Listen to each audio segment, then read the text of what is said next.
What up, everybody? Welcome into Hockey Sense. Great to have you with us as always. The summer continues, and there ain't nothing going on. I mean, there's still nothing going on, but we continue year round. And listen, I love doing it. Have a lot of different type of conversations. You know, the St. Louis Amateur Hockey Hall of Fame is, God, man, they've been around for at least 10 to 15 years now. Have had some amazing classes. This one is no different. Ben Bishop is going to be going in. Paul Stastny going in. Chris Butler is going in. Lindsay Middlebrook. I don't have the whole entire list in front of me, but a lot of NHL names and a lot of guys who obviously had some real successful careers. So I like pumping it up. You know, Scotty Rupp and the entire staff over there, they just do an unreal job. It was long overdue that we had something like that here to celebrate St. Louis hockey, because we've had so many great players come out of the St. Louis area, accomplish big things, accomplish great things.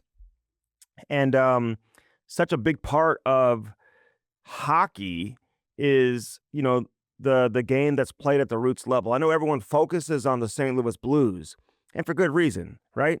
The NHL team here in town. But for so many people, hockey is truly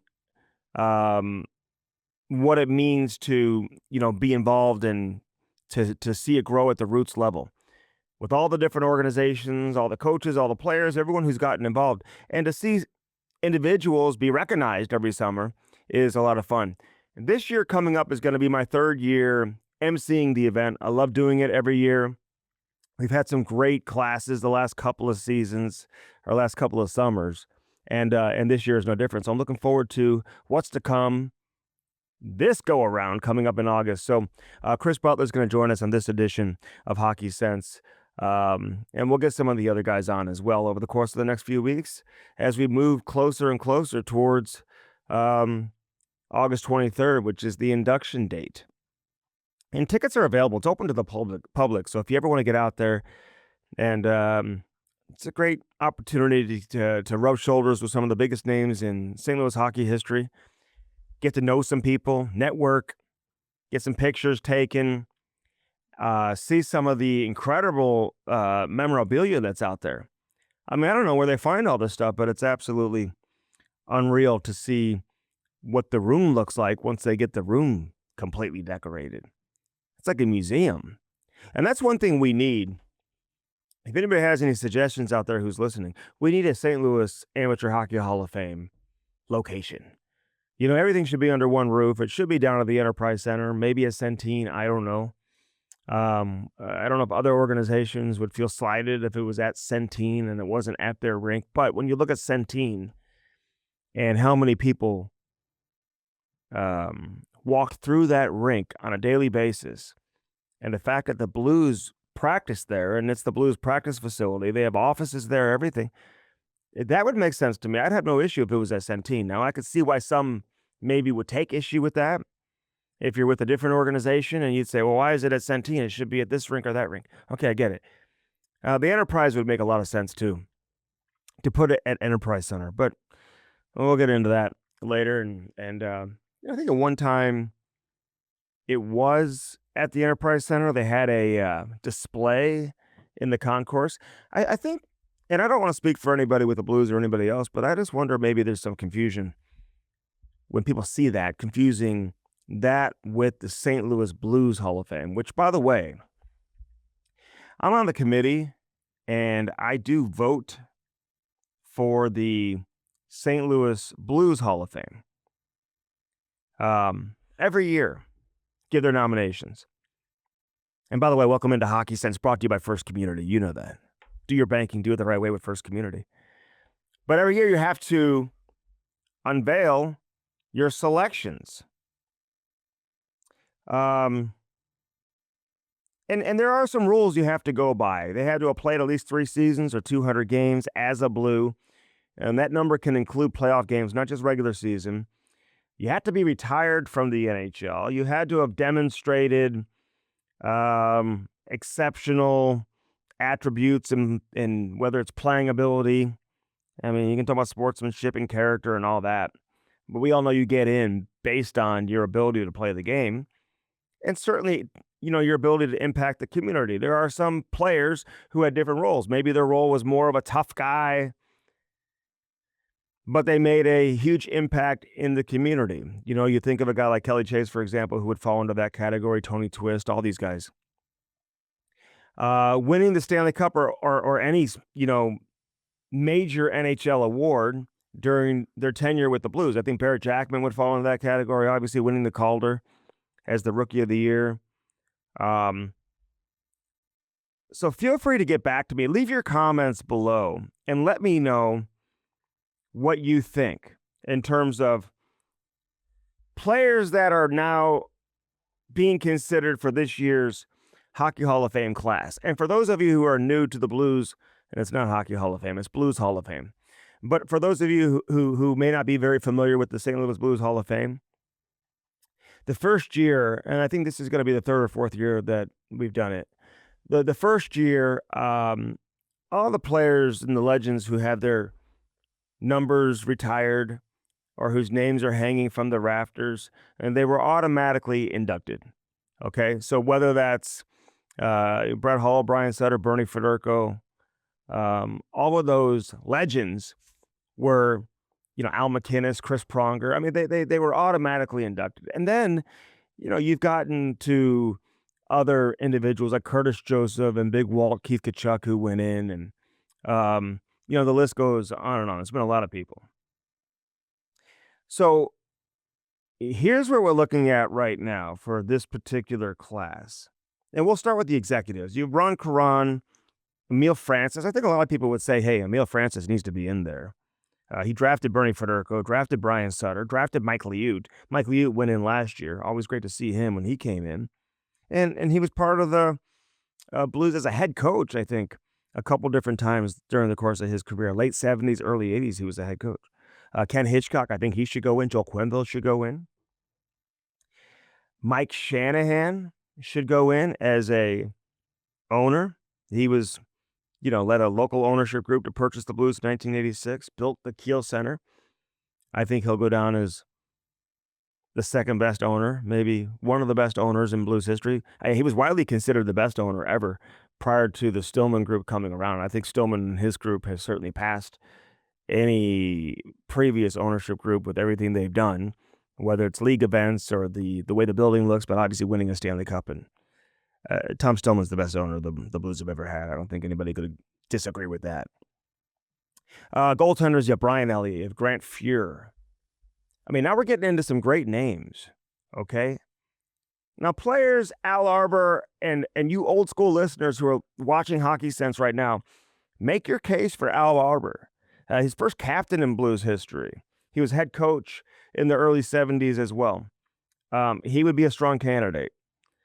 David Backes, I mean, longtime captain of the Blues, 30 goals on a couple of different occasions, won a silver medal in the Olympics, represented the USA on a number of occasions, and obviously the Blues on the international stage. Put up incredible numbers. I mean, one of the best captains the Blues have ever had. Jeff Brown, just an elite offensive defenseman during his heyday. How good was he? Kelly Chase, I mentioned him before, all the work in the community. He did win the King Clancy Award in 1998. King Clancy, I always mispronounce that. Tough to say 5 times in a row. King Clancy.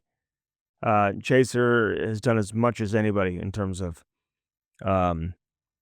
what he's done in the community, and among the most popular players to ever put the jersey on, there's no doubt. Blake Dunlop, he won the Bill Masterson Trophy back in 1981.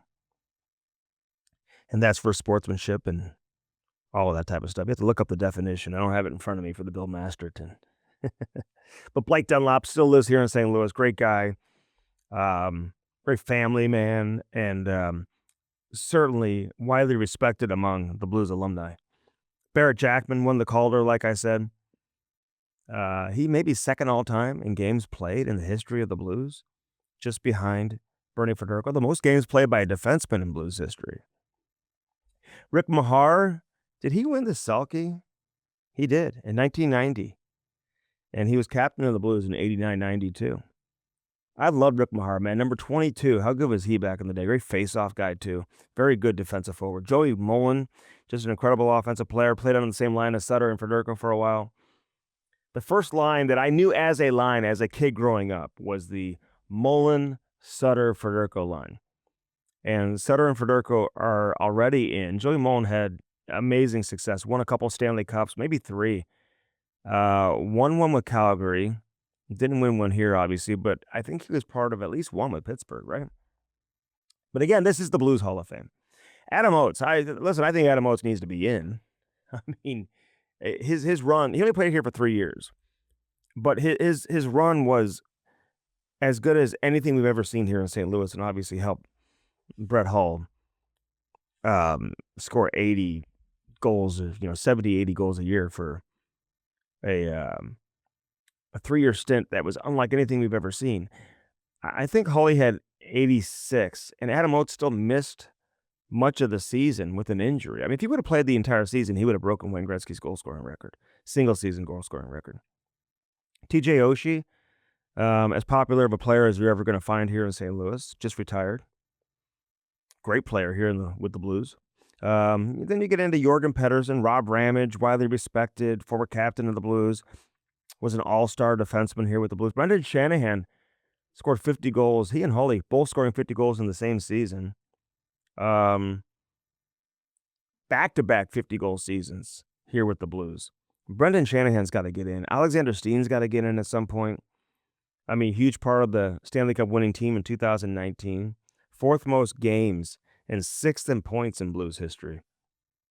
And then Pierre Turgeon, who just went into the Hockey Hall of Fame recently. But what a run he had here as well.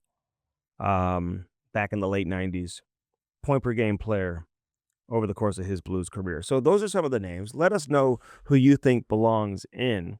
Don't be putting names down there that for guys who are already in. I mean, I can see it right now. Somebody's going to be like, Curtis Joseph, he needs to be in. Brett Hull needs to be in. Those guys are in. So think about something different. You're going to have some milestones entering this season that the Blues PR staff put out today. And it's kind of interesting. Doug Armstrong's going to, he's going to what? He's going to pass. I think he'll pass. Yeah, he's going to pass Bobby Clarke. For career games as a GM, he's going to be in the top 15 by the end of the season. And this is his last season as a GM, too. So at least here with the Blues, with Alexander Steen taking over. Doug Armstrong, 45 games shy of 900, or 45 wins shy of 900 for his career as a GM. That's pretty good. Could become the 9th GM of all time to reach 900. Jim Montgomery, about to hit 400 career games coached. And he'll return to Boston on December 4th. That's going to be a big storyline, there's no doubt. Look forward to that game. Nick Bjugstad, new to the Blues, 40 games shy of 800. He's played way more games than people realize. Pavel Buchnevich, 7 shy of 600 career games, 8 shy of 300 games as a Blue, 18 points shy of, or goals shy of 200 career goals, and 24 assists shy of 300, and just 42 points shy of 500. So he's going to hit some milestones this season for sure. Those are all super achievable for a guy like Pavel Buchnevich. How about Braden Shen, the captain? He's going to get to 600 games as a Blue this season. Should get, hopefully, if he has a good season. I mean, listen, 22 goals shy of 300 career goals as a Blue. Or 300 career goals, I should say. 22 shy of 300 career goals. And then 78 games shy of 1,100 career games. Of course, he got to 1,000 career games late in the season, much like Cam Fowler did. He's 58 games shy of 1,100 career games. Just 7 points shy of 500 career points. 12 assists away from 400 career assists. Jordan Binnington, 27 wins shy of 200 career wins, all with St. Louis. Gotta love that. Colton Parayko, by the way, we were talking about all-time games played here for the Blues, and how Bernie Federico's the all-time leader at 927, then Barrett Jackman at 803. Of course, Jackman, the all-time leader among defensemen, second all-time among all skaters in the history of the organization. Brian Sutter coming in at third at 779. No surprise there. We mentioned Steen was fourth. Pietrangelo finishes in the top 5 And who knows if he'll ever play again, but certainly his career as a Blue is over. But 758 career games as a Blue, played a long time. Then you get to Holly, Backus at 7, and then Colton Parayko now at 723. If this guy continues to stay healthy and he signs another extension after his current deal, this guy's going to pass Bernie Federko for the all-time games played list. I mean, it's very doable. He's 200 games away, 204. So what is that, 3 seasons? This guy doesn't get hurt very often. Knock on wood with that, with Colton Parayko. It's amazing. He's at 295 career points, so he'll get to 300 this year. He's going to pass Rob Ramage, who's 4th all-time with the Blues at 296. Top 3 are going to be tough to beat anytime soon, with McInnes number 1, followed by Pietrangelo. Pietrangelo was at 450 when he left St. Louis. Just 2 shy of Al McInnes. He could have been the all-time leader among defensemen in scoring for the Blues if he didn't leave. Pronger's 3rd at 356. So a couple of Hall of Famers there. Pietrangelo should join them in the Hall of Fame at some point. So those are some of the interesting numbers to pay attention to. Career goals by defensemen. McInnes is 1st at 127. Parayko at 5th all-time at 77. So there's a pretty significant gap there. And Pietrangelo is number 1 in assists by defensemen in the history of the Blues, followed by McInnes, Pronger, Ramage. That's like your top 5. Those guys. You know, Jeff Brown may find his name on a list here. He certainly does with the goals. Just amazing group of players who played here. Anyway, notable dates. We'll get into that because the schedule is out. We're still waiting on that national TV schedule, which we don't have yet. We know October 9th is the season opener versus Minnesota. Pius Suter's first game back in Vancouver is on October 13th. The 18th, Radek Faksa returns to St. Louis. Just played here 1 year, but we love Radek Faksa. Just watching his Instagram today, he was at in Rome, Italy for a wedding. A bunch of Dallas Stars players there. So, you know, he's got to be happy to return to Dallas, though, man. He's been there for so long. Knows everybody. Miro Haskin, he's the one who got married in Dallas. Brandon Saad returns to St. Louis. And then the beginning of a season-long 5-game road trip, November 18th. That's going to be a long one. 5-game road trip, season-long. And then December, you got Jim Montgomery going back to Boston, like we mentioned. Logan Mayhew's first game back in Montreal is going to be December 7th. The 17th, that's the first rematch of the Blues versus the Winnipeg Jets. We look forward to that. Of course, the Jets beating St. Louis in Game 7 of the playoffs this past season in the first round, double overtime. Zach Bolduc comes back to St. Louis in January. You got an Olympic break. This is going to be a long break from the 5th through the 25th, almost 3 weeks off, with no NHL hockey, although we'll have the Olympics, so that'll be exciting to watch. Nick Leddy, you forget that he plays with San Jose. He comes back to St. Louis in March. And then the final home game versus Pittsburgh, April 14th, final game of the season in Utah. The Blues finish on the road. So that's where we're at. And that's, I mean, when it's August, we get into this type of stuff. So thanks for the Blues PR staff for giving us some content for the show today. Although some great things happening, obviously. The Hockey Canada just announced which players are going to attend the upcoming Olympic evaluation camp. Although the games in the NHL will count and they're going to matter. And, you know, but Robbie Thomas, obviously among those on the list, and he is certainly deserving. Colton Parayko's back there. Jordan Binnington is back there. I think Parayko and Binnington are locks. I'd like to say that Robert Thomas is a lock. I don't know if he'll be a lock, but if he has a good first half of the season, he's going to be difficult to keep off that team. He's just too good of a player. If you suffer an injury, you wouldn't miss a beat if you had to slide him up to be your first-line center, second-line center. He's so capable of being that, even on the international stage with the world's best players. He's in that group. But if you had to have him in your bottom 6, if you had to play wing, probably could play wing, although you'd be foolish to probably do that. But, you know, great face-off guy. can kill penalties,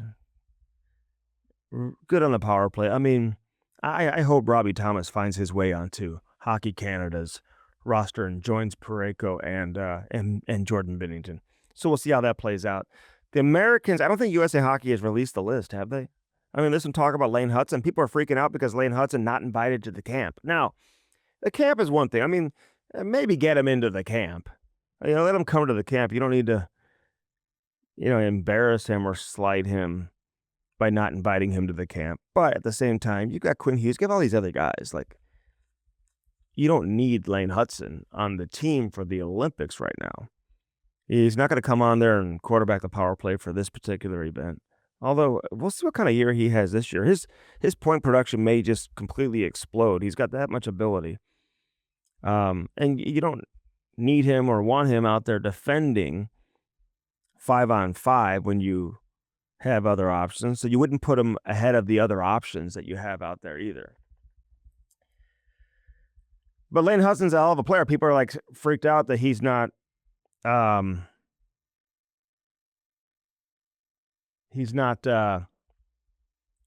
to beat out some of these other guys. He's only had one season in the NHL. He'll get his turn. He's going to play at some point in time, but he's going to have to wait his turn. So anyway, that's where we're at right now with the Olympic rosters. Chris Butler coming up in just a couple of minutes. Looking forward to that conversation with him. Jamal Mayers still to come later on in the program. On this edition of Hockey Sense, brought to you by First Community, as it is in every single week that we do live from the HHoF studios. Back to school auto loans, man. We like talking about this. Summer, it's coming to an end all of a sudden. Now it's back to school time. There's only one thing that your student might need, and that's a car. If they're going back to college, they may need a car. Or even if they're in high school, they might need a car. You don't want to be their personal Uber driver. Listen, I'm driving my kids around so much, I almost can't wait for them to drive, even though it's going to be more expensive when they do start driving. But you can buy a new or reliable quality car or a used car.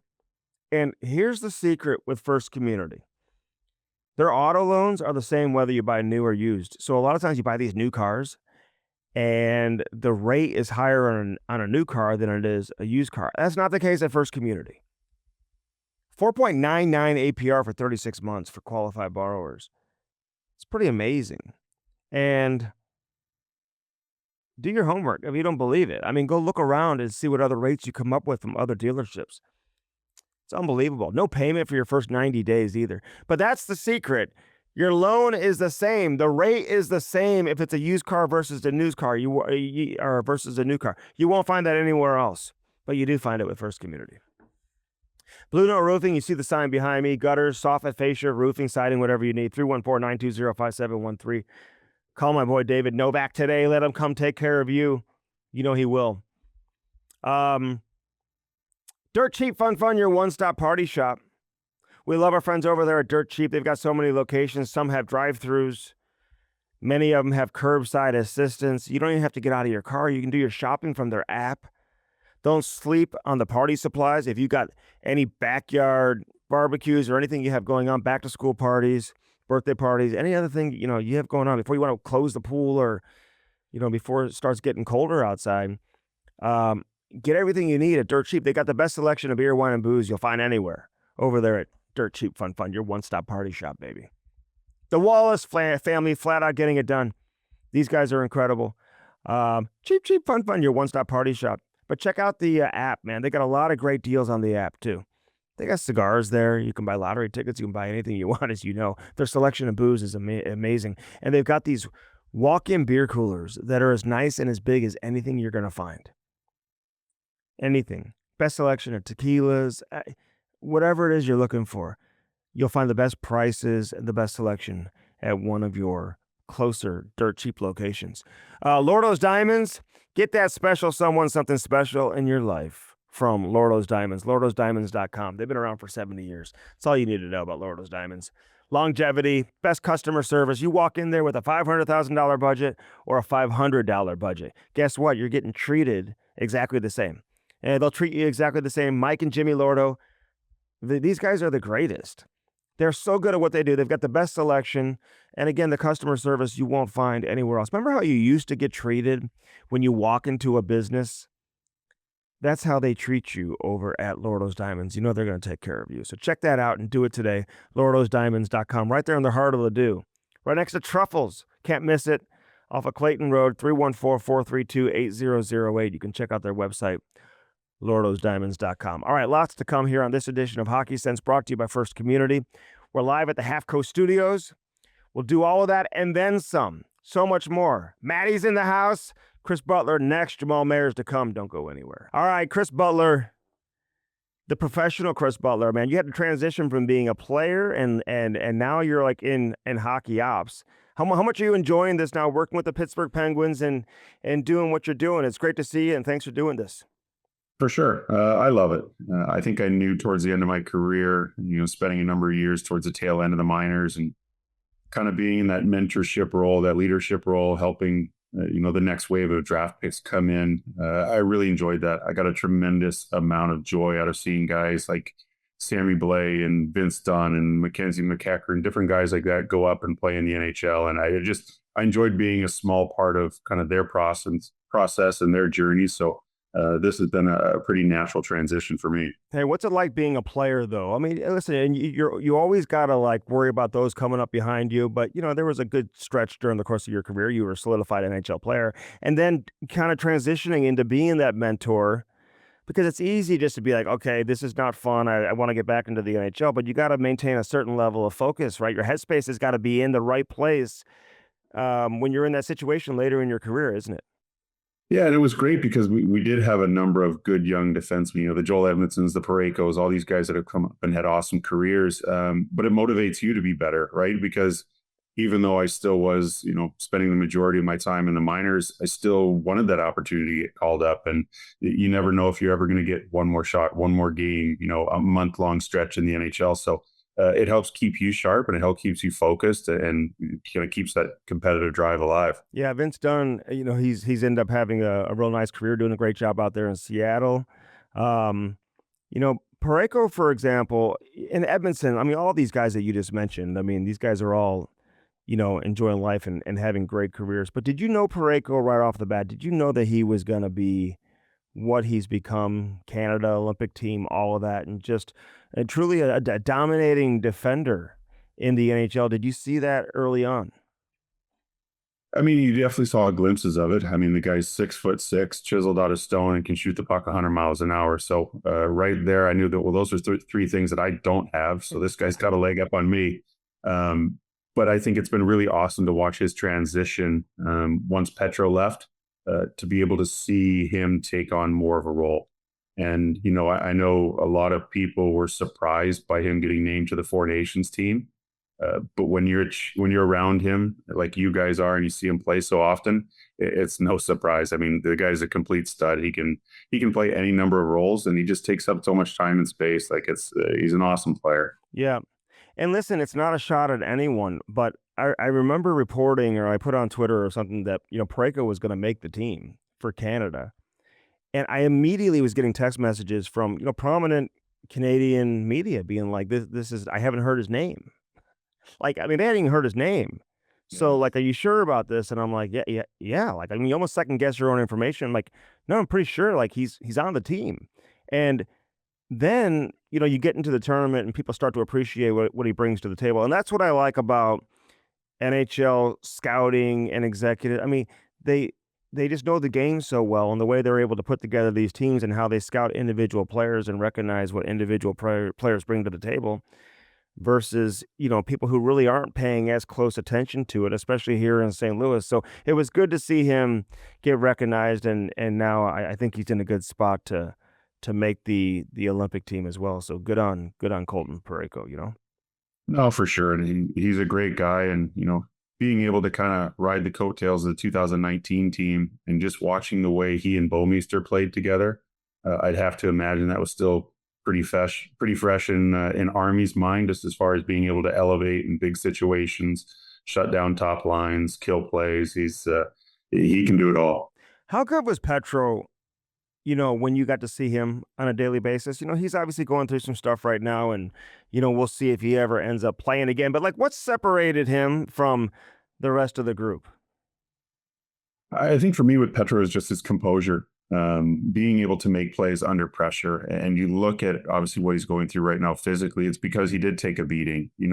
Not a lot of true number 1 defensemen block shots like he did and take hits like he did to make plays. Like he put his body in harm's way quite often in order to make the right play for the team. And I think that's why he was such a good leader. Yeah, man, I like the way you put that. It's a shame there wasn't a 2020 season, or at least No, obviously COVID obviously interrupted it. But the Blues were on a roll, and I don't think they're recognized as Stanley Cup champions for being as dominant or as good of a team as they were, because of the whole story. How they, you guys obviously got it going late in the season, the whole Bennington thing, coaching change, all of that. I think that following season would have been an opportunity for them to really make a statement, and I think they were poised to go back to back. But I'm just curious your opinion on that. well, I think the COVID bubble was unique depending on your team's perspective. Yeah. And the Blues had just come off a complete high, and now the world's shutting down, and you're getting shoved into a hotel with no ability to connect to the outside world. And I think some groups relish that, and other teams maybe weren't as interested to compete and play in that environment. And I just think that, you hear the narrative that some people say that that was the hardest one to win. And I would probably say the exact opposite, that it was probably one of the easier ones to win, because I think there were guys that didn't want to be there, and you're pulled away from your family, and COVID presented a number of unique challenges that unfortunately put us in that situation. No, I think you're right. Remind me, were you in the bubble or no? Or did you retire after 19? I retired after 19, and I'm very thankful I was not getting a nasal swab every single day just to go to practice. Oh my God. And it's funny you say that, because I said it right at the time. And in talking to a lot of guys, it was the teams who hadn't won that I think had that motivation to kind of stick it out and grind. For sure. All the teams that had won, um, Washington obviously was a recent winner. St. Louis was a recent winner. I mean, you had some other teams, who had, a number of Stanley Cup winners on their team, but I just don't think they were interested in sticking around and living in a hotel for a couple months. Yeah, and I think that that's fair. I can't say that I would be, as a fringe guy, that didn't sound too appealing to me. I was much happier being home with my family at that point in time. Hey, when do you decide? And we're going to get into the St. Louis Amateur Hockey Hall of Fame here in just a minute, because Chris Butler obviously is headliner on that class, and you're going in with a couple of Chaminade guys, obviously who you've known for a long time. So this is going to be a fun night coming up here in St. Louis, in St. Charles, actually coming up on August 23rd. But when do you know one of the hardest things has to be is retiring from something you've done your entire life? Like, when do you know, and how do you know that it's time? I had gone through a second concussion when I was playing in the American League, took a puck to the face, and just for a little period of time wasn't right. And obviously came back healthy and played. But my wife was pregnant with our second kid at that time. I think I was 30, 31 years old. And I was just really at peace with everything that I had done up until that point. And I didn't want to have lingering effects from concussions post-playing career. Steve Montador was a friend of mine, got a chance to play with him in Buffalo, was really close with him. And just seeing all of the troubles that he had post-playing career, and, hearing about stories that guys like Dan Carcillo that went through some really hard times. And I just didn't want to subject my family to those types of situations. And I knew that I had interests outside of hockey and within hockey, and I wanted to be able to be around for my kids and be present, and, not have to worry about not being able to go outside and dealing with sunlight and the noise and of having small children. So for me, it was a tough decision, especially after being around and seeing the group win the Stanley Cup. I did have a conversation with Army about potentially coming back, but I think at that point I knew that it was just time. So, who took the shot, by the way? You took a puck to the face, like a slap shot to the face? Yeah, we were playing in Chicago in the American League. I was with San Antonio, and just it was a point shot that ricocheted up and caught me in the side of the head. And it wasn't, I didn't break any bones. It didn't really catch me flush, but it was one of those like happened midway through the first period. And as the game kind of went on, I just started feeling dizzy and nauseous and off balance, and had to remove myself from that one, and then was sidelined for a couple of weeks with it. And then that was, I guess, a time where I kind of reflected on what I wanted to do moving forward. Wow, it's crazy. Are you doing the player development stuff right now for Pittsburgh? And I don't even know if people realize what you're doing, that you're, living in Minnesota and that you're working with the Pittsburgh Penguins organization. So, um, are you enjoying it? Like, what does that entail? Are you traveling a lot? Are you going to, skate with prospects? Are you with the American League team? Like, what's taking up the most of your time? Yeah, so the majority of my job is with our drafted prospects, mainly our defensemen. Obviously, being in the state of Minnesota, we have a lot of colleges that come through here, so I catch a lot of our collegiate guys when they come through the state. But the really cool thing about our job once Kyle came in and took over as GM is we spend a ton of time on the ice with our prospects and practices. So uh, most of the major junior teams are really great with their time and their access that we have to these kids. So we get out there, we spend some time on the ice, we go over different drills that we think can maybe help them. We watch video with them, we cut clips for them. It's something that it doesn't really feel like a job, and I'm having a blast doing it. Okay, so how does that work when you're I mean, because these kids obviously play on a team. So you come into town, you give the coach a heads up, hey, we're coming in. So you grab them before practice, after practice, days off, game day. Like, how do you find the time to get them away from the team? Yeah, obviously we build a relationship with their coaching staff and reach out ahead of time and schedule these things, weeks, months out. And most of the time it's before practice. A lot of these teams now have great access to extra ice. They might have a full hour before practice or a half an hour. And it's fun too because, other guys can come on the ice. We'll offer that to their coaching staff if they want to send out their D partner or something like that. So that way we're helping some other people too. And it's been a ton of fun. And then you tell Kyle, hey, they got this undrafted kid that's like, that's pretty good. You know what I mean? Like, it's a great, I mean, if I was a kid playing on the team, I'd be like, yeah, sign me up. I want to, and if I was undrafted, I want to get on the ice with anybody who's affiliated with an NHL team that's coming through town. So has that always been like that? Did you have that at Denver? Did you have guys coming in from Buffalo? No? No, never. I mean, I don't even think I got a phone call from the Buffalo Sabres when I got drafted. And I think my first communication with them was like the following summer.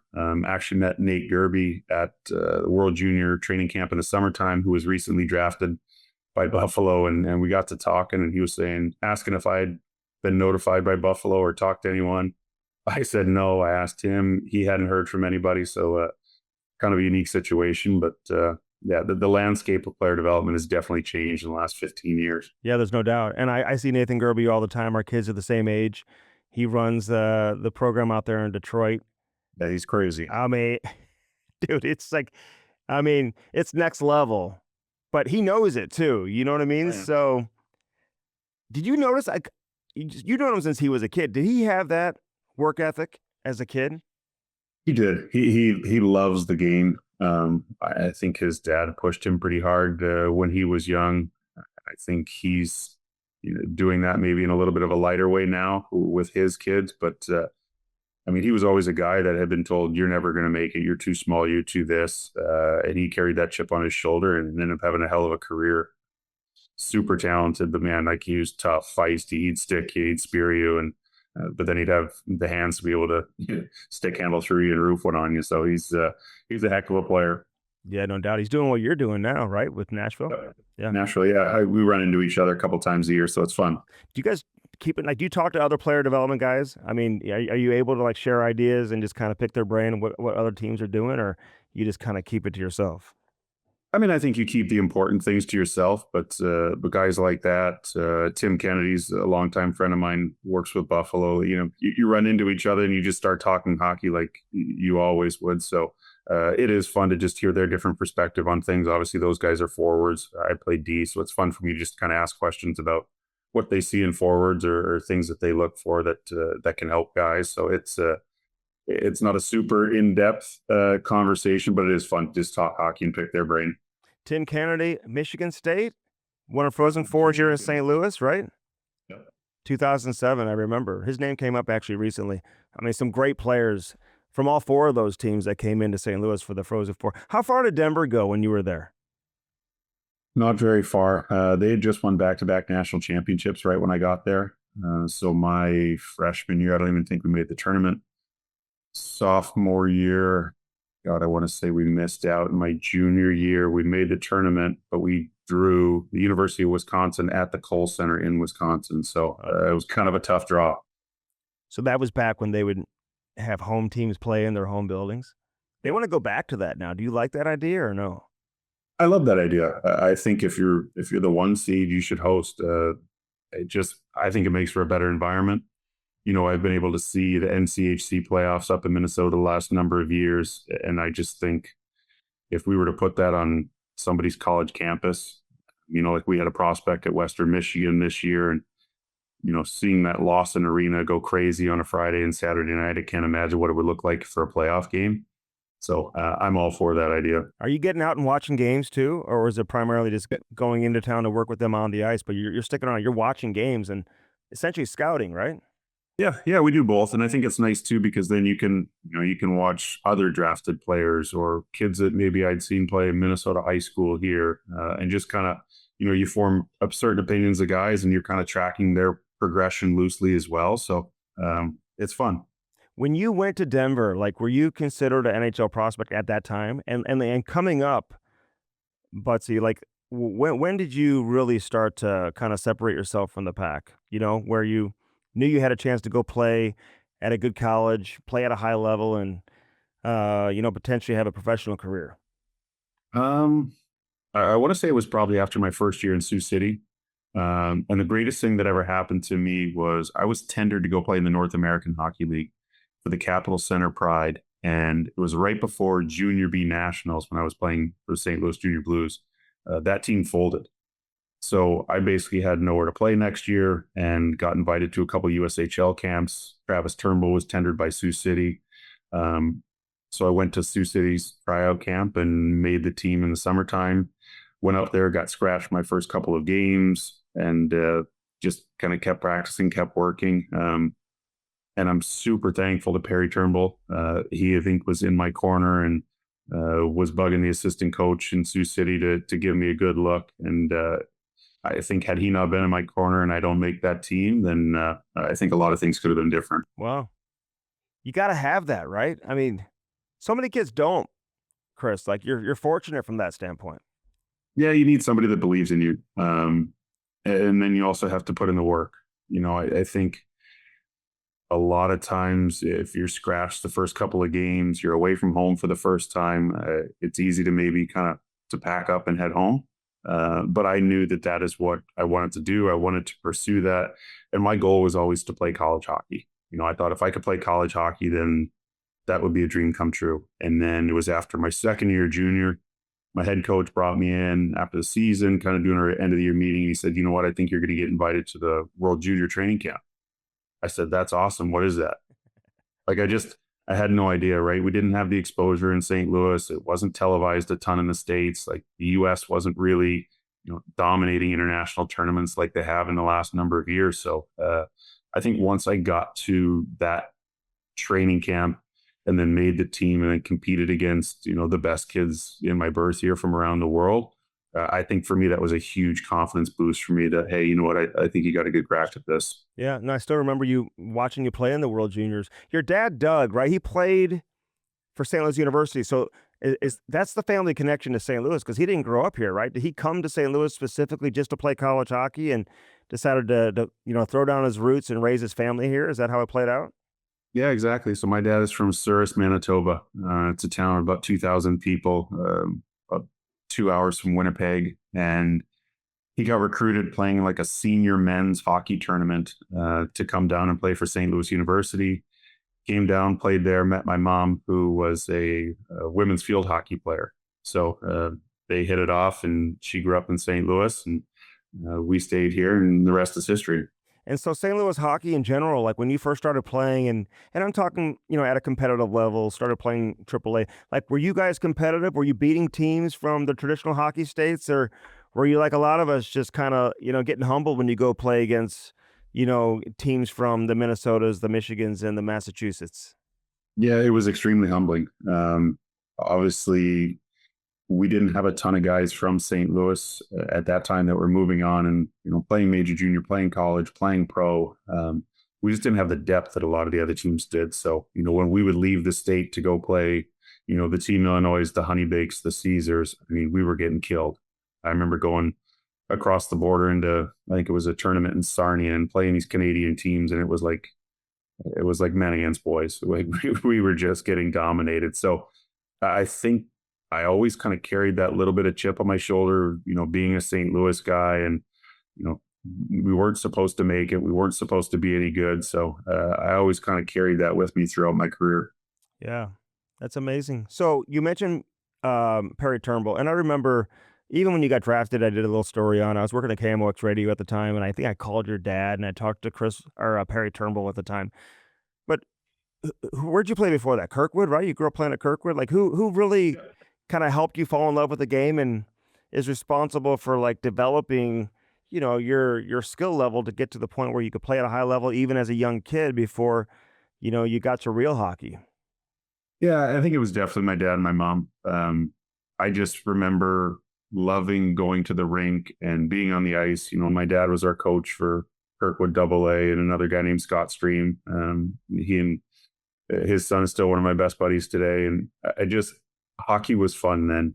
Kirkwood was an outdoor rink before it got enclosed. And, my dad was a big part of that process of getting it enclosed and kind of turning it into what it is today. So I think just those car rides with my dad, talking about hockey, driving to Peoria, Pekin, Illinois, little places like that to play teams, going to Kansas City. Like, I think that's where our bond and my love for the game really kind of started to grow. And then I only played 2 years at AAA. I got cut from the Pee Wee Quebec team, and then it was Perry Turnbull and Mike Zook that were the head coach of the AAA team, and I played 2 years at AAA under them. And I think I just learned so much about the game, how to play away from the puck, how to defend, how to be a good teammate, a good line mate, a good D partner. I learned so much from those guys in that short window of time. And then going and playing junior B hockey for Jack Bean when I was a sophomore in high school, so 15, 16 years old, played against 20-year-olds. You think you're this big, strong kid, and I'm, 6 foot, 150 pounds at the time, playing against 20-year-olds that aren't even going to college. They're just playing junior B hockey and loving life. So it was humbling yet eye-opening. But Jack Bean was so good to me, gave me a big role there to be able to compete and play against these older kids. And I think that's what helped groom me for the USHL. Yeah, and my kid played at Kirkwood too. I mean, it's just a great organization and a great place to kind of set the tone and kind of help you kind of create that passion for the sport. So, all right, you're going into the St. Louis Amateur Hockey Hall of Fame. When did you find out? And I mean, listen, you're an accomplished player. You're working in the NHL still today. Stanley Cup winner. You've been around for a long time. This still means something to you, right? I mean, when you find out, it's got to be, exciting to kind of learn that you're going into any Hall of Fame, but especially to be recognized here in St. Louis and to go in with a couple of guys you've known for a long time. What does that mean to you? Well, it's humbling first and foremost. And I think the coolest part is being able to go in with Benny Bishop and Paul Stasny. Stas being a grade ahead of us at Chaminade and being the quality of player and person that he was a guy that everybody just kind of wanted to follow in his footsteps. Just the discipline, the habits that he had, the love for the game, the intelligence. He was a guy that, while he was only a year older than me, I really looked up to. He was a big part of the reason I ended up going to Denver. Had a number of conversations with him about the experience there as I was being recruited there and why he ultimately chose it. So I think being able to share this night with two guys that I've been teammates with and can still call friends to this day. I mean, it's crazy to think that, Paul and I played high school hockey together, college hockey, and then played on the Blues together. It's looking back at that now as you get older and you reflect on some things, it'll be a special night. Yeah, and Bishop obviously played college hockey too. He played for the Blues also, so it's amazing that all three of you guys actually ended up playing for the Blues in the National Hockey League. Did you guys all go to high school together? Was Jan there too? I mean, it's amazing. I always say it's amazing you guys didn't win it. It's always so funny that you guys didn't win it, even though none of you guys stuck around for your senior seasons or maybe even your junior seasons. So that's probably why. But still, were you guys all there together? And if I would have told you, Chris, that you guys all were going to end up playing in the NHL back then, like, would you have believed me? That would you have believed me that Paul and Jan and Bish were going to make it too? Like, give me your mindset, back then. Yeah, I think for me, Paul was a no doubter. I think to this day, he's one of the most cerebral, intelligent players that I've ever seen. Everybody wants to knock his skating and tried to pinpoint that as something that was maybe going to hold him back as he continued to rise up levels. But I think he's one of the best passers. He's great on faceoffs. He's so intelligent what he knows about the game and how he thinks it. So to say, was I surprised that he made it? Absolutely not. And Bish was just such a freak athlete. I mean, we played baseball and we played at Kirkwood growing up together. Like, he was always the big lanky kid, but he was a good basketball player. He was a good baseball player. He's a good golfer. Like, he's a tremendous athlete for his size. I still like to remind him that I scored my first ever collegiate goal on him against the University of Maine. So, but surprised that he made it either. No, goalies tend to take a little bit more time, but he was so athletically gifted and that big. The way he could play the puck, like, you had to change your forecheck and your game plan based off of how good he was with the puck. Like, he was like having a third defenseman on the ice. Even back then? Like, could he play? Yeah. Okay. I mean, at the University of Maine, they used to win faceoffs in the D zone towards the net front, and they would fly a winger out, and he would like basically throw a saucer pass out to center ice, and guys would get breakaways. Like, he was truly gifted. Yeah, no doubt about it. All right, so your family, they got to be excited about it too. It's a good excuse to come back to St. Louis. So are you genuinely excited to come back, and are you looking forward? Have you started on your speech yet, Chris? Like, where are we at with this? I haven't started on the speech yet. I think we're under pretty strict guidelines to keep it to 5 minutes or less, so that's fine by me. But no, I love coming back. It's sporadic in my opportunities to come back, but I got a chance to come back twice this year, being for Kelly Chase's event, which is something that I think means a lot to the community, a lot to Chaser, and he means so much to me personally. So it's great to come back for that and to be here for the Frozen Four too. It'll always be home. It always feels like home, and I love coming back. Yeah. Well, I MC the event, so my job is to make sure everyone's on time and we're moving it along, but I'll give you an extra couple minutes. No need. You don't need 5 minutes is more than enough. So we'll keep it short and sweet. Some guys were going like 20 minutes. That's why they like had to make some changes there, so. But yeah, interesting story. I heard the rumors.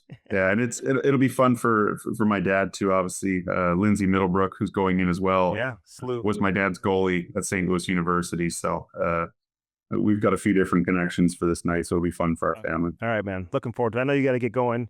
Hey, congrats on everything you're doing too. I'm looking forward to seeing you back in town, and I'm glad we could catch up, Chris. So thanks for doing this, man. We'll be in touch. Awesome. I appreciate it. Thanks for having me. Okay, you got it. That's Chris Butler here on Hockey Sense. All right, let's bring Jammer into the mix. What's up? What are we doing? I got to throw something at you because I am a voter for the St. Louis Blues Hall of Fame. Nice. I got to nominate you, by the way. When you left, I don't know why I know this, but when you left St. Louis, you had, I think, 595 career games played in St. Louis, which I believe was top 10 at the time. Yeah, I think so. I believe it was top 10 at the time. Just behind Al. I think Al had like 600 and something, 605 or 607. Okay. I don't know why I know that. But I mean, there's a couple guys that I'm considering from your era. Like, listen, you got Chaser. You played with, how many years did you play with Chaser? I think 2 or maybe 1.5. I believe he got traded to Toronto at that time. But I agree with you. I think Twister and Chaser should go in together. Yeah, you got to put them together. I agree with that. Did you play with Twister too? I did. And I think that it goes beyond like what they did on the ice and what they've done in the community and things of that nature. So that's part of it. That's part of it. Yeah. Community stuff is a part of it. If you want a individual award, which Chaser did win the King Clancy, I believe. Yep.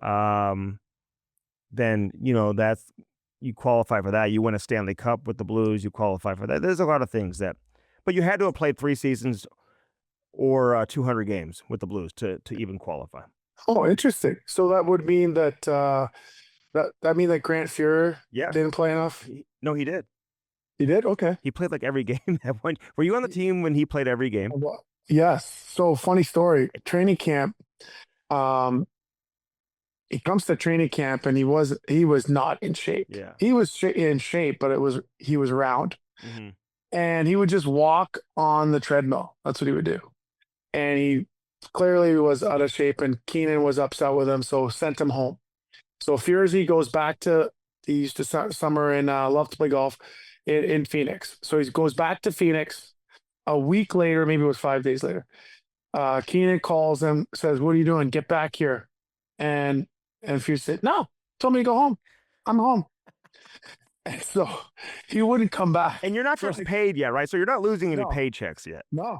It's training For camp. like 3 days, no Furzy. Finally, 4 or 5 days later, he finally comes back. And from Keenan thinking he wasn't in shape, that year he played 79 of 82 games. And playoffs. And playoffs. I've never seen anything like it. Like after every game, he would be iced. Like he had bad eczema and his knees were all tore up because later in part of his career, and he would have bags of ice all over him. And I remember I was a young guy, I walk in the room, 21, and I think to myself, how is he going to play tomorrow?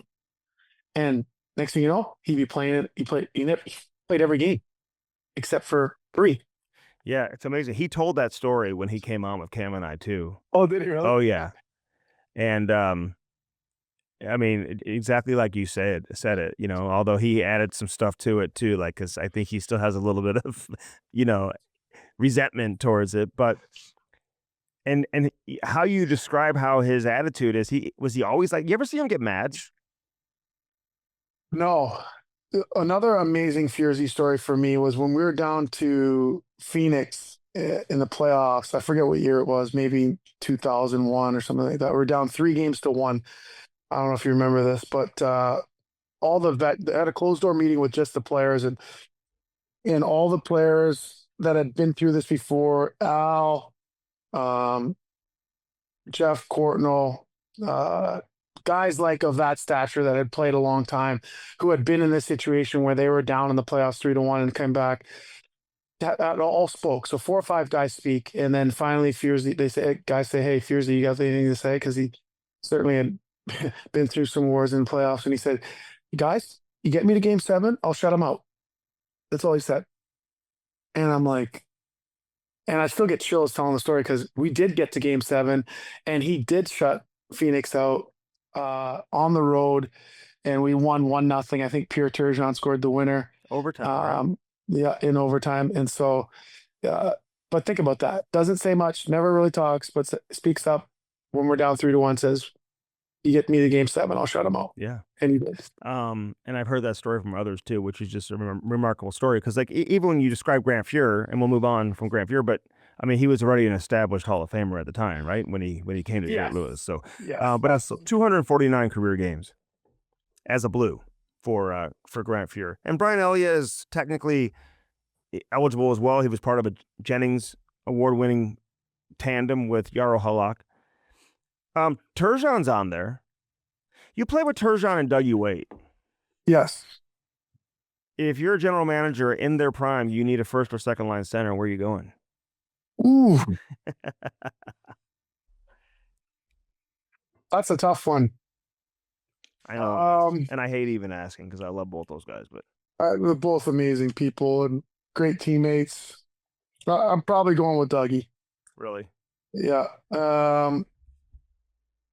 Why? Dougie was the rare superstar who would show some emotion and physicality that was certainly out of character to really show his leadership qualities.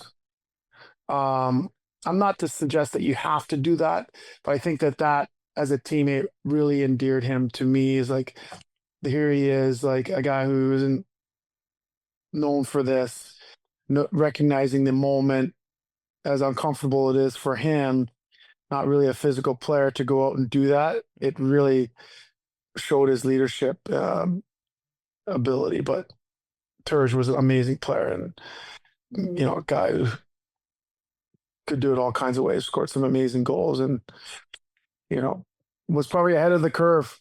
You think about guys now; it's normal for Nathan McKinnon to do squats in the morning of a game day. Guys were frowning and looking at Turge doing similar stuff on a game day in the morning and wondering why is he doing that? It's going to affect his legs. He just needs to, and he was kind of ahead of the curve in a lot of respects in the training parts of things. Wow. And he put up unbelievable numbers too, and he's a Hockey Hall of Famer now too. So that's interesting. Dougie had some serious injuries though when he came here. He had that oblique injury coming out of the Olympics. It just really set him back. And the shoulders go. What's the first part of your body if you injure that? Is it a shoulder? Or is it a knee? Where it's just it's hard to regain that form. Probably say knees first, just because as you get older, you got to keep up. And if that's something that goes, it's going to make it even more difficult to keep pace. Mm-hmm. But I think guys have been able to figure it out, particularly if they weren't physical players, if they had a bad shoulder. Mm-hmm. I mean, shoot, there's lots of stories of guys playing with separated shoulders in the playoffs and managing to get it done. So I would say in that order. I gotta give Matthew Brady and Big Walt a shout out because they're all on the cover of the EA Sports NHL 26. I mean, I'm just giving it to them today on the group text. I'm like, I told Walt he should have been in the middle. I go, they put you in the background. They got Matthew in the middle, but what an accomplishment! I texted him. I said, "You look like a male model," and I don't remember the boys that they're that much bigger than him. He looks like he's 5'10" relative to how big the boys look in the picture. I know. It's so cool though. I mean, it really is. I mean, just what they're doing. Yeah. And they don't rub you the wrong way either. You know what I'm saying? So it's not like they take all their success and they don't change, which is what I love the most about those guys. So it's really cool, man. I think, you want to celebrate St. Louis hockey. I think that is not, no pun intended. That's the poster of what it should look like. You know what I mean? Just the fact that these guys represent St. Louis so well. So that was cool to see that this morning. Absolutely. I might have to buy a few extra copies and have them sign them, but don't open them. And then in 20 years, see how much they're worth. I know. Hopefully they give us some. Hopefully we don't have to buy. I don't know about that.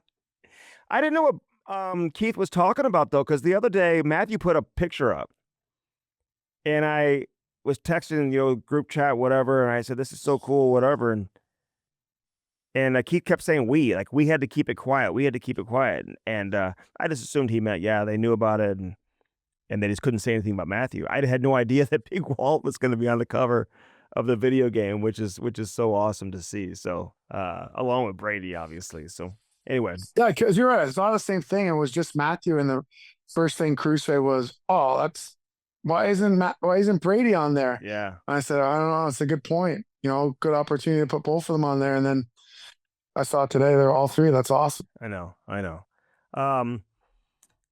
Did you miss Shanahan here in St. Louis? I did. Yep. Would you put him in? Is that what we were talking about? Putting him in? He had back-to-back 50-goal seasons. I think you gotta put Adam Oates in too, even though he was only here for 3 years. Yeah, I think you do. With the seasons that he had. Especially because he was the guy who helped Holly have that one of those magical seasons, right? I know. He had 92 assists one year when Holy had 86, but he missed like half the year. Wow. Or 20 games or something. Like if he would have played those 20 games, how many goals would Brett says he would have had close to 100 goals, if not over, if he didn't miss those 20 games. Really? And Adam Oates would have finished with well over 100 assists if he didn't miss those games. So pretty amazing. David Backes, played 700 plus games. Alexander Steen played a long time, 765 games here as a Blue. So, and then you get into the Oshis and some of these other guys, who obviously will get in at some point in time. So listen, some great names. Did you know anything about the history of the Blues when you got drafted here? Like, did you know how many great players had come through here? I knew the players of the generation, the 15 years before, the generation and a half before me, from like best way to explain it would be from Bernie to like my age. Mm-hmm. I knew the relative players just from following the league of guys that have played for the Blues. So I knew those guys, but before that, absolutely no idea. Mm-hmm. No clue. But I think just being a fan of the game, I kind of, and back then, I'm from Toronto in the old Chuck Norris division. They're in the same division as the Toronto Maple Leafs. So I kind of watched them a lot, it felt like too. So that same with Minnesota and Detroit and Chicago back then. All right. So from a coaching perspective, I'm curious because I was talking to one of the other coaches today from my kids' team. We had practice last night, and it's like how hard do you push?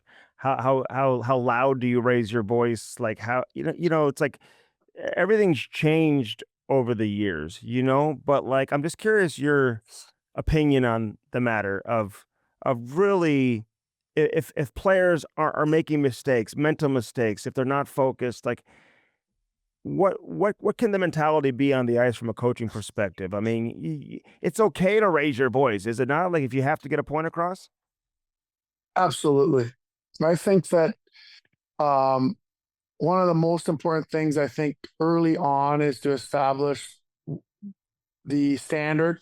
And as coaches, regardless of the level, whether they're 10 years old or they're 25 years old, I believe at the beginning of the year, you have to, as a coach, establish the standard.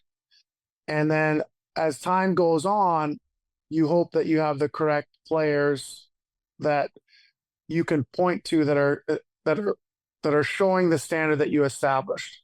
And then you kind of are able to back off a little bit and let them recognize if that was the correct standard and continue to kind of push those alphas and those players that are 4 or 5 of them that are doing those things and are paying attention. And I think you can strategically as a coach verbally reward those players, and any player listening is going to want that same positive feedback. So I think that I always say that the kids haven't changed. Perhaps our expectations of them have changed. So it's sports, and you're playing at a AAA level. The expectation is different. Things aren't given to you; they're earned. And I think as a young age, it's important that they understand how important the practice habits are, and establishing that at the beginning of the season.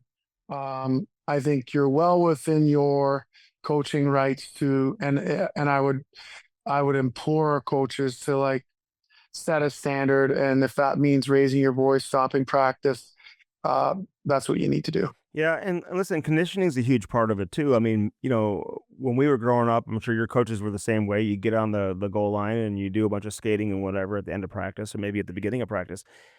And we did conditioning yesterday. It may be the first time that the kids really ever got bag skated. You know what I mean? I mean, you know how it is. The hockey club organization. There's so many kids on the ice. It just doesn't lend to that type of opportunity. So now you have a team, and we put a kid with the puck at the top of the circle, and then 3 kids at the bottom of the circle. You blow the whistle, and the 3 kids have to try to catch the kid with the puck, and they go around 2 times around the ice. You got tires, just around the top of the circles at the other end of the ice, and it was. I mean, they were going pretty hard, but it's. Can I make a suggestion? Yeah. I would suggest to do that in the middle of practice. Really? Because first of all, kids at that age, between the age of 8 and like 13, they only remember the end of practice. Mm-hmm. And I think the fitness component, that element is part of this part of the beginning of a season. But if you put it at the end, they perceive it as a punishment.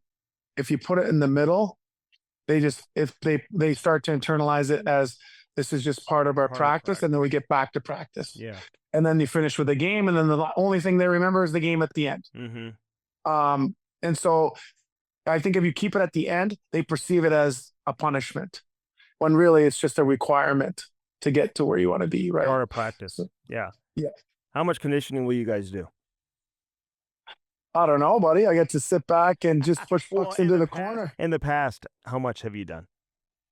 I think I always like to use Billy Guerin's saying, we'll create some mustache drills.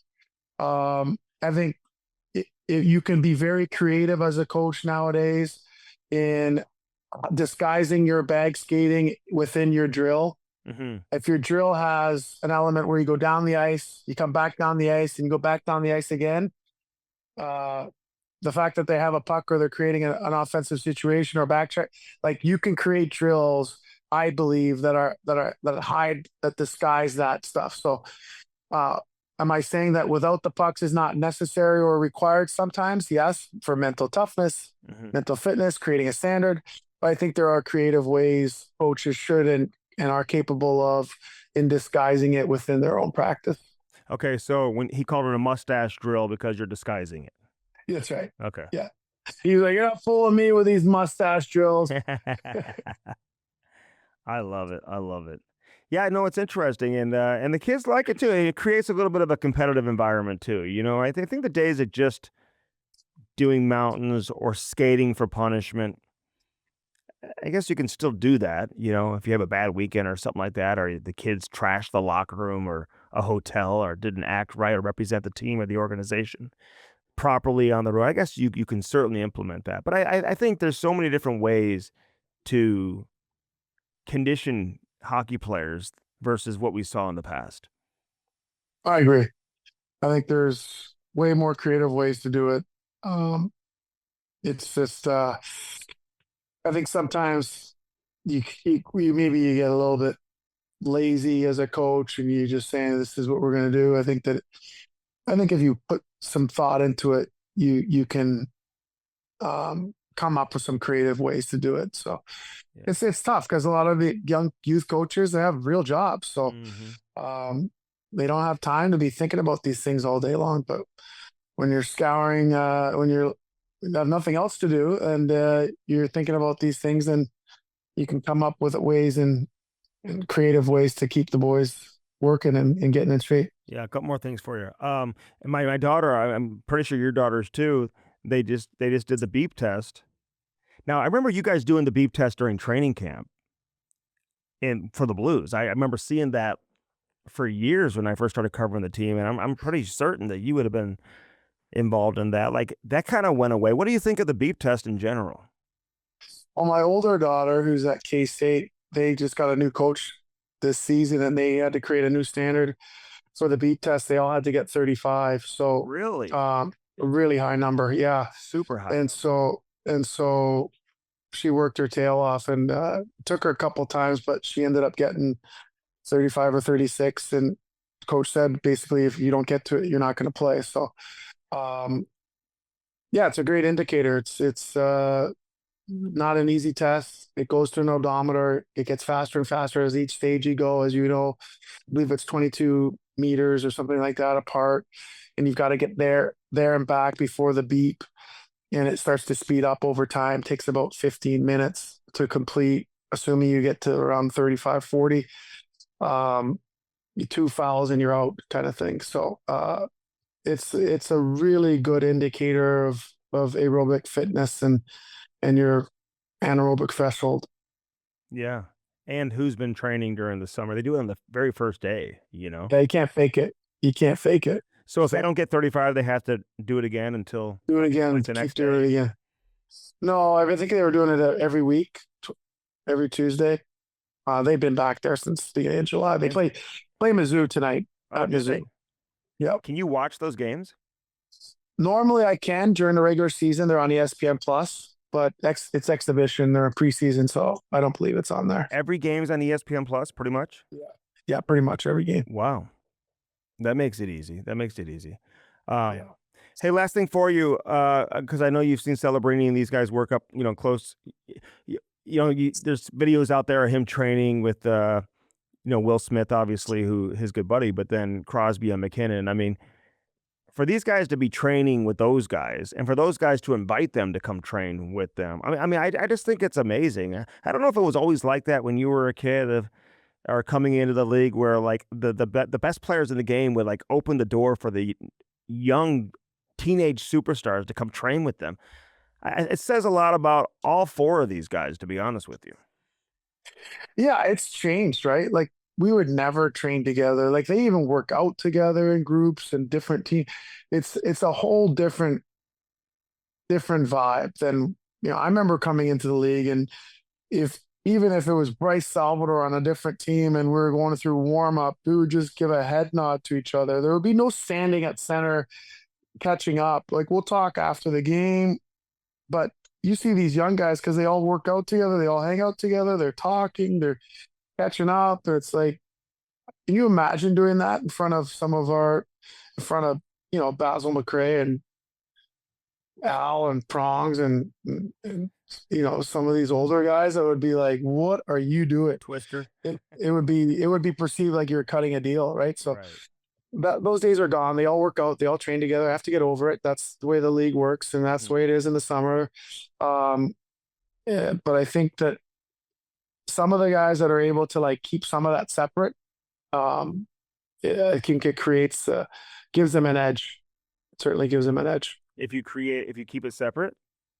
Yeah, I always joke with Prongs that he was always friends with the goalie, because if he was friends with it, more friendly with anybody else, he might have to play against him, and then he'd lose that. You weren't sure, is he going to cross check me in the face? Is he going to slash me? Is it? He kept you on edge. But yeah, I think that part is all gone, completely gone. I think the fans love it. Listen, when you can see, a Celebrini skating with Crosby, and the fact that Crosby, hey, he wants to stay young. He's so competitive. He wants to stay on top of his game. So why not have the best, young kids come in and help you stay young too, I don't think there's a better example of how to play the game than Celebrini right now. A young player, defensively aware, great stick, offensively gifted, hardworking, humble. Like there's so many, destined to be a captain. Probably could be a captain now, but if they wait till he's 21, it'd probably be a good idea. But yeah, just an unbelievable worker, gets out there early, works on his game, and he's not just an offensive guy. He can play the game the right way. Yeah, and Will Smith, we don't talk about him enough either. I mean, he's a hell of a talent too, so. It took him a while to find his game, because he's more of a cerebral, read off of people, timing, but after like 25 games, he became really, really effective. And you kind of start to see, okay, now I get it, why everyone was so high on him. Like very, very skilled, smart player. San Jose, Chicago, Anaheim. Who's the best team 5 years from now? I'm going to go with San Jose. Yeah, it's fair. They got a legit goaltender, 3 studs up front. Not sure what they have on the back end, but it's I think for me it's them. Okay. You know who else is a stud? Dobbs Tires and Auto Center, man. Well, I just got this update for August, and they say all store locations, Dobbs is offering fantastic savings on the best tire brands and great service offers. They say click to go to Dobbs.com for more complete details and for info about all their money saver deals on expert auto service too, including Dobbs' amazing service deals to get your family's vehicles ready for the school year ahead. Doesn't matter what you drive, a gas, hybrid, EV, the Dobbs team of experienced tire technicians and ASC certified associates will service them all. Go to Dobbs.com for more. There you go. I'm a repeat customer. I'll never go anywhere else. I tell you that. Dustin Dobbs, everybody over there, they're the best in the business. All right, Jammer, great stuff, man. Appreciate it as always. We'll do it again next week. Enjoy practice tonight. All right, looking forward to it. Okay. Take care, See you, man. bud. Talk soon. All right, I hope you enjoyed today's show. Listen, always great to catch up with Chris Butler. Great conversation. Had a really nice career. And now he's going to go into the St. Louis Amateur Hockey Hall of Fame. Scotty Rupp, everybody who put that on. It's an amazing event. You get a chance to come on out. Be there. August 23rd, St. Charles Convention Center. Just Google St. Louis Amateur Hockey Hall of Fame. You'll see all the information and figure out how to buy tickets and all that. Paul Stastny, Ben Bishop, Lindsay Middlebrook, a lot of guys going in this year. Looking forward to it. And we appreciate Jamal Mayers, as always, joining us for Hockey Sense, brought to you by First Community. Nobody makes life simpler than our friends over at First Community. I mean, they do so many things great. It's kind of hard to know like where to even start. Home loans, auto loans, they got tons of options. Be sure to ask about that. But I always tell people to make your money work for you, which is so important because there's so many ways to invest your money these days. You got the stock market, they've been around forever. And now there's all this cyber currency, but you got to be careful with that. So the high reward investments, they come with higher risk, right? That only makes sense. But that's just the way it is. So unlike most high risk investments, there's a lot of ways to protect your hard earned money. And one way is to make sure that it's insured, to insure your money. You may have not even known you can do that. So interest rates on deposit accounts, they've been great, to be honest with you, these past few months. I mean, so check that out. You can still get a great rate, especially at First Community. They always have great rates. There's still great rates on CDs right now for short-term commitments, like 12 months and 18 months. And you don't have to be a high roller. Everyone thinks you got to be like a big-time high roller. Your monies have just got to, your pockets have to be filled with money. It's just not always the reality, and First Community knows that. So you can open up a CD with as little as $500. And if you don't want to tie up your money at all, you should consider a money management account. So the more you invest, the higher the rate. There's no monthly service charge. So keep that in mind. No monthly service charge. Don't bury it in your yard or stuff it under your mattress. You don't have to do that. Make it work for you. Keep it safe. And the team at First Community is there to help you figure out what's best for you. For complete terms and conditions, visit firstcommunity.com. 1-800-767-8880. 1-800-767-8880. Blue Note Roofing, 314-920-5713. Insurance claims specialists, hail, wind, damage, anything you've had storm-related, let them take care of you. Roofing, gutters, soffit, fascia, all of that. Siding, they'll take care of you. David Novak, 314-920-5713. Lordo's Diamonds, they are the very best, been around for 70 years. Lordo'sDiamonds.com. Stop on in, say hi to Mike and Jimmy. You're looking to pop the question, no better time to do so. And nobody does it better than Lordo's Diamonds. Lordo'sDiamonds.com. Dirt Cheap Fun, your one-stop party shop. Download the app. Find the location nearest you. Many of the locations, you can do all your shopping online. You never even have to get out of your car. They've got drive-thrus, curbside assistance. Ask about that, which had the walk-in beer coolers, man. When it's hot outside, that's where you find people like, where's Stricky? Where's he at? Well, he's hanging out inside those beer coolers again. It's always cool inside the beer coolers. The Wallace family taking St. Louis to the next level, one dirt cheap at a time. And we certainly appreciate that. Frontenac Detailing. I told you this recently that I took my car to go see Jim over at Frontenac Detailing. So they're right inside the Honda of Frontenac. They fix it all. Premium detailing, paint correction, ceramic coatings. I had that done on my car. Looks nicer than the day I drove it off the lot. Window tinting. Are your wheels scuffed? Get that taken care of. Is your windshield chipped? Get that taken care of. They can do it all. Interior damage? Burn holes? Whatever it is, man. Somebody do that to your car? Golly, don't ever let those people in your car. I'll tell you that right now. But they can repair, replace, and certainly restore your car. Dents, dings, hail damage, bumpers, fenders, hoods, doors, doesn't matter. Go to frontneckdetailing.com. Again, frontneckdetailing.com. All the information is there. Your 5-star choice for automotive appearance. Let Jim take care of you. 314-226-7411. You can text him there, and he'll get right back to you. 314-226-7411. If you're looking to take a vacation, beach vacations, honeymoons, ski vacations, Travel House, travelhouse.com, HAUS, travelhouse.com. Call Gail today. Check it out, travelhouse.com, for all your vacation needs. This has been Hockey Sense, brought to you by First Community. We appreciate Chris Butler for joining us, and certainly Jamal Mayers. We got Maddie on the ones and twos behind the scenes, helping us get on and off today. Over here at HHoF Studios, nobody does it better than HHoF Studios. Alex, the entire team here, we appreciate the opportunity to record from this studio, the best in St. Louis. You won't find another one that's better than HHoF Studios, located right here in Creve Coeur. We love being here, so we thank the entire team. Alex, Maddie, Aiden, everybody affiliated with HHoF Studios, helping us out each and every week. Again, we're recording this a little bit differently this week, midweek versus our typical Fridays. I got to head out of town for my daughter's soccer, so we're doing this a little bit earlier. So if something happens on Thursday or Friday, I apologize. We won't be able to react to that until next week, but it's pretty doubtful. Nothing's really happening right now in the hockey world, but you never know. You never say never. But I'm Andy Strickland, reminding you to keep your head up and your stick on the ice. This is Hockey Sense. We go year round, and we'll do it again next Friday. Have a great rest of your week, everybody.